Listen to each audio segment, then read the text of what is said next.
নমস্কাৰ। মই আজি আপোনালোক সকলোকে শুভকামনা জনাই এটা সুন্দৰ সাধুকথা শুনাবলৈ ওলাইছোঁ। আৰু এই সাধুকথাটো পঢ়িছোঁ সোমদেৱ ভট্টৰ কথাসৰিত সাগৰ প্ৰথম ভাগৰ পৰা।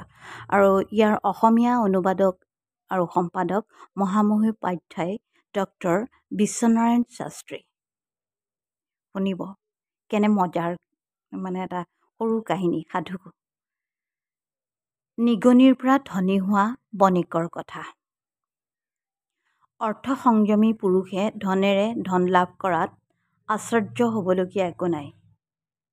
মই হ'লে ধন নোহোৱাকৈ বহুকাল পূৰ্বে অৰ্থ সম্পদ লাভ কৰিছিলোঁ। মই মাতৃগৰ্ভত থাকোঁতেই মোৰ পিতৃবিয়োগ হয়। তেতিয়া বংশৰ দুষ্ট প্ৰকৃতিৰ লোকসকলে আইৰ হাতত ধনবিধ গোটেইখিনি অপহৰণ কৰিলে। সিহঁতৰ ভয়ত ভীত হৈ গৰ্ভস্থ সন্তানৰ ৰক্ষা কামনাৰে মোৰ আয়ে পিতৃবন্ধু কুমাৰ দত্তৰ ঘৰত বাস কৰিবলৈ ধৰিলে।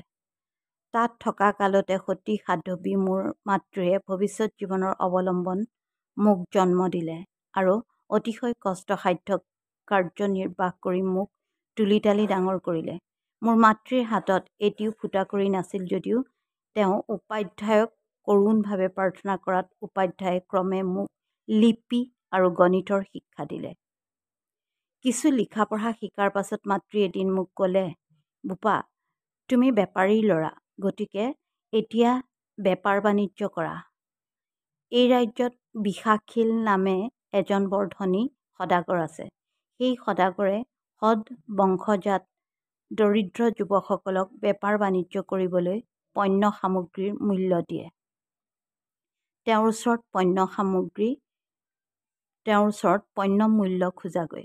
তেতিয়া মাতৃৰ উপদেশক্ৰমে মই সেই বণিকৰ ওচৰলৈ গ'লোঁ। সেই সময়তে বিশাখিলে এজন বণিক পুত্ৰক খঙেৰে এই বুলি কোৱা শুনিলোঁ, এই যে মাটিত এটা মৰা নিগনি পৰি আছে, বুদ্ধিমানজনে তাকে পণ্যৰূপে লৈ ধন উপাৰ্জন কৰিব পাৰে। হেৰ' অপদাৰ্থ, মই তোক বহুত দিনাৰ (সোণৰ মোহৰ) দিলোঁ। সেইখিনি বেপাৰত লগাই বৃদ্ধি কৰাটো দূৰৰ কথা, তই সেইখিনিকো ৰাখিব নোৱাৰিলি। তাকে শুনি মই হঠাতে বিশাখিলক ক'লোঁ, আপোনাৰ পৰা পণ্য মূল্যৰূপে মই এই মৰা নিগনিটো ল'লোঁ। ইয়াকে কৈ মই সেই মৰা নিগনিটো হাতেৰে তুলি লৈ এটা টেমাত ভৰালোঁ আৰু বণিক বিশাখিলৰ খাতা (মৰা নিগনি অনাৰ কথা লিখি গুচি আহিলোঁ। বণিকে মোৰ কাম দেখি অলপ হাঁহিলে। তেতিয়া মই সেই মৰা নিগনিটো দুৱাজুলি বুটৰ সলনি কোনো এজন বণিকক তেওঁৰ মেকুৰীয়ে খাবৰ বাবে দিলোঁ। সেই বুটমাহখিনি গুৰি কৰি আৰু একলহ পানী লৈ মই নগৰৰ বাহিৰৰ এটা চাৰিআলিৰ ওচৰত গছৰ ছাঁত ৰৈ থাকিলোঁ। তেতিয়া মই সেই চেঁচা পানী আৰু বুটমাহৰ গুৰি খৰি কাটি ভাগৰত ক্লান্ত হৈ অহা খৰিভাৰীবোৰক বৰ নম্ৰভাৱে দিলোঁ। প্ৰতিটো খৰিকটীয়াই সন্তুষ্ট হৈ মোক দুডালকৈ কাঠ দি গ'ল। মই সেই কাঠখিনি নি দোকানত বেচিলোঁগৈ। তাৰ পাছত অলপ মূল্য দি বুটমাহ কিনিলোঁ আৰু আগদিনাৰ দৰেই সেইদিনাও কাঠকটীয়াবোৰক দিলোঁ। এইদৰে মই বহুত কাঠ গোটালোঁ। এইদৰে নিতৌ সেই কাম কৰি কাঠ বেচি মই ক্ৰমে কিছু ধন গোটালোঁ। সেই ধনেৰে একেৰাহে 3 দিন মই খৰিকটীয়াবোৰৰ এটাইখিনি খৰি কিনি পেলালোঁ।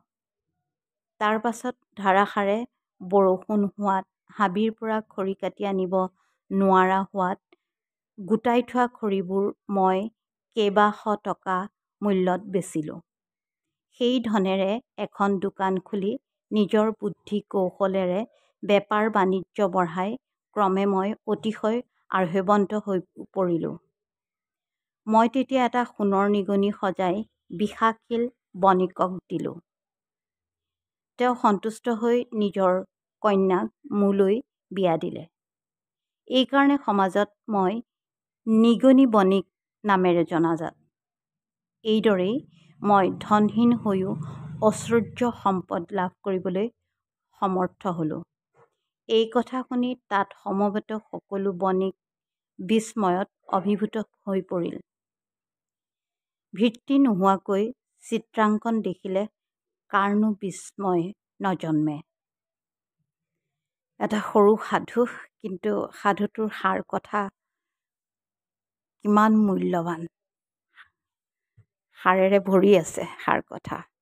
ধন্যবাদ। আপোনালোকে যদি শুনি ভাল পাইছে ফৰৱাৰ্ড কৰি দিব।